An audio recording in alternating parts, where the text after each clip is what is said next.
Once upon a time, in a peaceful village nestled among lush green mountains, there lived a young boy named Koji. From a very early age, Koji was known for being a child full of questions. While other children were busy playing, Koji would often sit alone, gaze up at the sky, and wonder, why do we exist? What is true happiness? Or how can one live a meaningful life?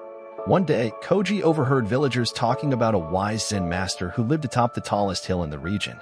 They said the master had attained Zen, a state of complete inner peace where fear, anxiety, and meaningless desires no longer existed. The moment Koji heard this, he knew he had to meet this teacher. And so, he decided to begin a journey of his own.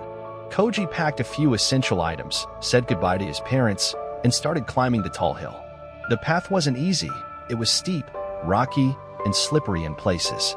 At times, he had to cling to branches and cross icy cold streams.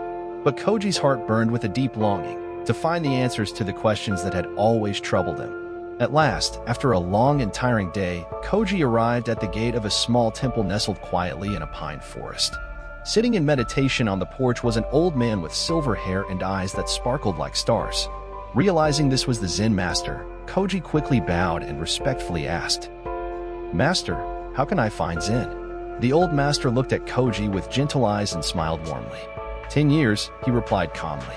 Koji was surprised, but he didn't give up. He asked again, "What if I work very hard and practice diligently every day? Then how long would it take?" 20 years, the master said, still with a peaceful tone. Now even more puzzled, Koji continued, "What if I devote my entire mind and heart to practice from morning till night without rest?" This time, the master looked deep into Koji's eyes and said softly, 30 years. Koji was stunned. He felt confused, as if the harder he promised to work, the further away the goal became. Unable to hide his frustration, Koji asked, "Master, I don't understand. Why does it take longer the more I commit to trying?" Still smiling kindly, the master replied slowly, "When one eye is fixed on the destination, there's only one eye left to see the path." The words struck Koji like a wave of realization. He sat down, placing his hands on his knees, and began to reflect. In that quiet moment, something within him began to shift. The Zen master continued, his voice as gentle as the forest wind. "Imagine you are climbing a very tall tree. At the very top, there is a ripe, juicy fruit.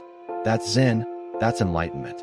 But if, during your entire climb, you keep staring up at the fruit and thinking about how sweet it will taste, you might overlook your next step, miss a branch, and fall.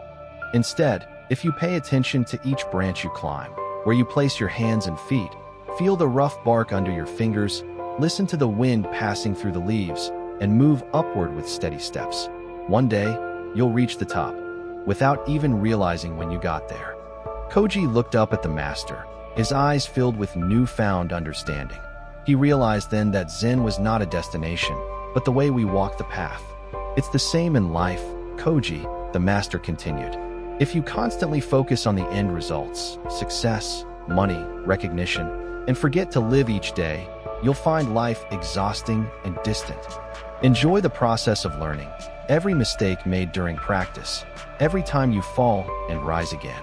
It's that persistence, that mindfulness, and that love for the journey that leads to true wisdom." From that day on, Koji was no longer impatient. He stayed at the temple, learning to meditate, to listen to the wind, to observe falling petals, to cook with the other monks, to tend the garden, and every night, he wrote down the small lessons he learned during the day. Not to reach Zen faster, but because he had begun to fall in love with each passing moment. Years later, Koji realized he no longer asked, "When will I attain Zen?" Because Zen was already present in his every breath, in his early mornings watering the garden, in each step along the dirt path, and in every loving glance he gave to life.